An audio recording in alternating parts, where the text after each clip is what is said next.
Human friends, जैसे कि हमने पिछले वीडियो में चर्चा की थी बेसिक्स ऑफ एटॉमिक स्ट्रक्चर, उसी की चर्चा कर रहे हैं। बहुत सारे मॉडल हमने पढ़े, Rutherford model, Bohr's model, Sommerfeld model, J Thomson model, और सब पढ़े हुए हैं, सारे बुक्स में अवेलेबल हैं।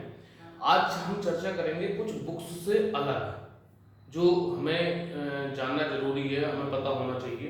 देखिए, जो अब तक हम मॉडल पढ़ते आए हैं सभी में एलिमेंट्री पार्टिकल्स की अगर बात करें तो electron, proton, neutron, these are the elementary particles of matter.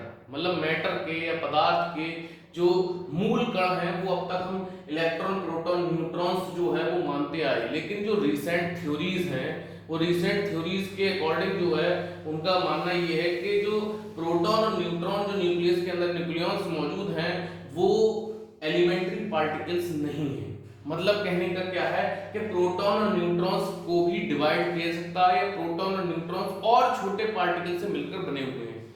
और इन छोटे पार्टिकल्स जिनसे प्रोटॉन और न्यूट्रॉन मिलकर बने हुए हैं उनको नाम दिया गया quarks. Quark theory of matter की आज हम चर्चा कर रहे हैं।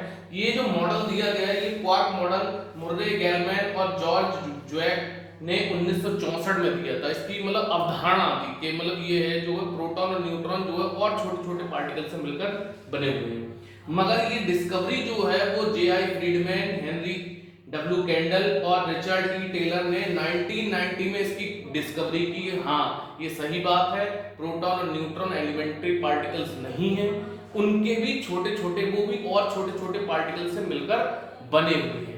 तो क्या है क्वार्क्स, क्या है, छोटे छोटे सब एलिमेंट्री पार्टिकल्स हैं। तो अगर हम आज की चर्चा करें, अगर हम इससे पूछा जाए अगर रिसेंट थ्योरीज के आधार पर कि भाई फंडामेंटल पार्टिकल क्या है, तो फंडामेंटल पार्टिकल अब इस समय मौजूदा अवस्था में क्या है, बोले साहब इलेक्ट्रॉन्स एंड क्वार्क्स। इलेक्ट्रॉन और क्वार्क्स जो है वो हमारे जो है वो फंडामेंटल पार्टिकल्स की श्रेणी में आती हैं रिसेंट थ्योरीज के हिसाब से। अब जब ये निकल के आए तो यहाँ पर उन्होंने जो डिस्कवरी की, कुल मिला के जो हमारे क्वार्क्स थे वो कुल मिला के 6 तरीके के देखे जो निकल के आए, वो 6 तरीके के निकल के आए। जैसे कि हमारे चार्ज की अगर हम बात करें तो चार्ज हमारे पास 2 टाइप के थे, एक पॉजिटिव चार्ज और एक नेगेटिव चार्ज। उसी तरीके से क्वार्क्स जब हमने देखे तो क्वार्क्स हमारे पास 6 तरीके से किया है, जिन्हें हम फ्लेवर्स का नाम दिया। हमने कहा कि ये क्या है, ये क्वार्क फ्लेवर्स हैं, इनको क्वार्क फ्लेवर्स हैं। जैसे हम नॉर्मली कहते हैं मीठा, खट्टा, नमकीन, तीखा, तो ये फ्लेवर्स। इसी तरीके से यहाँ पर जो है वो हमने इनका नाम दिया क्वार्क फ्लेवर्स। वो 6 क्वार्क्स कौन कौन से थे, देखिए अप, डाउन, चार्म और स्ट्रेंज, टॉप एंड बॉटम। देखिए ये ऊपर वाले जो हैं ये हमारे जो है अप टाइप के हैं। अप टाइप के हैं बोले इसका मतलब क्या है, बोले इन सभी का जो चार्ज है वो प्लस का 2/3e, मतलब इलेक्ट्रॉन के चार्ज का 2/3 होता है, 2/3 होता है। डाउन टाइप के जो थे वो तीन थे, डाउन, स्ट्रेंज और बॉटम। इनका सिंबलाइजेशन आप देख रहे हैं, आपको यू से, चार्म को सी से, टॉप को टी से, डाउन को डी से, स्ट्रेंज को एस से और बॉटम को बी से। और ये सभी जो हमारे क्वार्क्स थे इनकी सबकी स्पिन कैसी होती है, +½ या -½ होती है, एज वेल एज इलेक्ट्रॉन की। तो ये हमारे सब जो हैं वो हमारे क्या है, जो है इन्हें हम जनरेशंस ऑफ मैटर का नाम देते हैं। ये फर्स्ट जनरेशन में अप और डाउन आती हैं, सेकंड में चार्म और स्ट्रेंज आते हैं, और थर्ड जनरेशन में टॉप और बॉटम आते हैं। देखिए ये 6 निकल के आए, लेकिन 6 में हमारे जो स्टेबल क्वार्क्स की अगर हम बात करें तो वो केवल अप और डाउन है, यही हमारे इनके लोएस्ट मास होती है और ये स्टेबल है।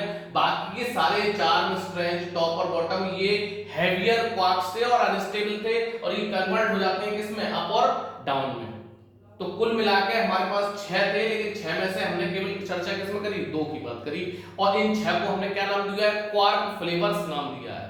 क्या नाम दिया, क्वार्क फ्लेवर्स। अब देखिए यहाँ पर जैसे कि हमने चर्चा करी प्रोटॉन और न्यूट्रॉन स्मॉल एलिमेंट से मिलकर बने हुए हैं, तो उसी की चर्चा देखिए आज करते हैं। प्रोटॉन जो है 2 अप और 1 डाउन क्वार्क से मिलकर बना होता है। 2 अप का मतलब क्या होगा, देखो 2/3 और 2/3, और डाउन का माइनस का 1/3। इसको अगर हम ऐड करेंगे तो 1 इलेक्ट्रॉन के बराबर चार्ज पॉजिटिव निकलकर आ जाएगा।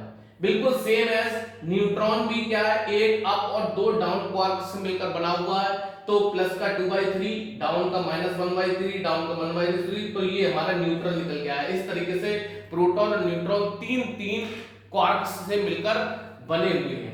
तो थोड़ा सा और इलेबोरेट करें, अगर ये थ्योरी क्यों दी गई, क्या वजह थी इसकी, अच्छी खासी सब चल तो रहा था, तो ये दिमाग में क्यों आया? देखिए दिमाग में इसलिए आया, मेरा अपना विचार है ये, मैंने कहीं पढ़ा नहीं, क्योंकि जो हमारा न्यूट्रॉन था, प्रोटॉन का डायपोल मूवमेंट होता है, लेकिन न्यूट्रॉन का भी डायपोल मूवमेंट होता है। अब न्यूट्रॉन का डायपोल मूवमेंट है, तो एक अगर हम कॉन्सेप्ट पर जाएं तो डायपोल मूवमेंट का मतलब होता है charge into separation between two charges, या सेपरेशन बिटवीन डायपोल। तो अब न्यूट्रॉन तो न्यूट्रल है, चार्ज ही नहीं है, अगर हम उसको उस तरीके से देखें तो फिर इसका इलेक्ट्रिक डायपोल मूवमेंट कैसे पॉसिबल है, इसका डायपोल मूवमेंट कैसे पॉसिबल है?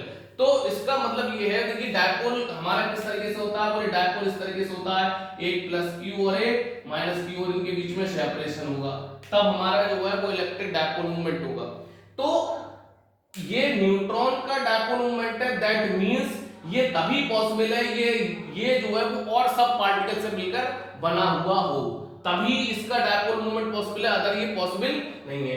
तो इस तरीके से प्रोटॉन और न्यूट्रॉन जो है वो हमारे जो है वो तीन क्वार्क्स से मिलकर बने हुए हैं। अब यहाँ पर थोड़ा सा एक पाउली का अगर अपवर्जन नियम हमने पढ़ा है, उस अपवर्जन नियम की बात करें तो उस अपवर्जन नियम में कोई भी जो फंडामेंटल पार्टिकल है जैसे इलेक्ट्रॉन है, वो एक ही स्टेट में एक साथ एक जैसे दो प्रेजेंट नहीं हो सकते, या किन्हीं दो इलेक्ट्रॉनों के लिए सेम जो है क्वांटम, चार क्वांटम नंबर जो उसकी स्टेट को प्रेजेंट करते हैं वो नहीं हो सकते।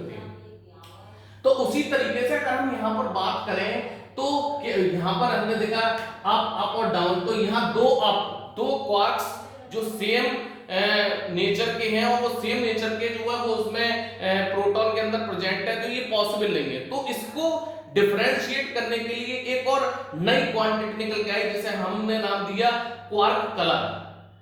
क्वार्क कलर का नाम दिया कि उन्होंने कहा कि जो दो सेम है वो सेम नहीं हो सकते, उनमें कुछ ना कुछ डिफरेंट तो होना ही चाहिए। तो यहाँ पर उन्होंने बताया कि जो जितने भी क्वार्क हमने देखे हैं ये हमारे तीन कलर के होते हैं, बोले कहते हैं रेड, ग्रीन और ब्लू।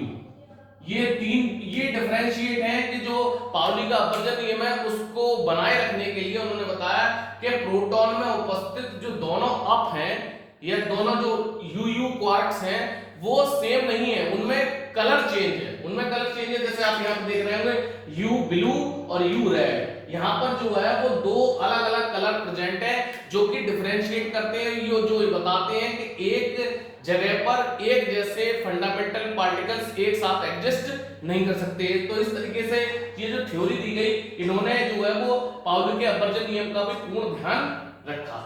उम्मीद है आपको ये जो थ्योरी दी गई है, जो आपको थोड़ा सा इसको सब पार्टिकल्स के बारे में यानी प्रोटॉन के भी अंदर की हमने जानकारी, न्यूट्रॉन के अंदर की जानकारी दी, उम्मीद है आपको ये समझ में आया होगा। अगर कहीं भी इसमें डाउट हो, कुछ समझ में नहीं आ रहा हो, तो आप प्लीज कमेंट बॉक्स में बताएं। और अगर आपको ये पसंद आया हो, आपको लगता है कि हाँ हमने बिल्कुल नई चीज पढ़ी है, तो प्लीज लाइक करें, शेयर करें एंड कमेंट करें। Thank you.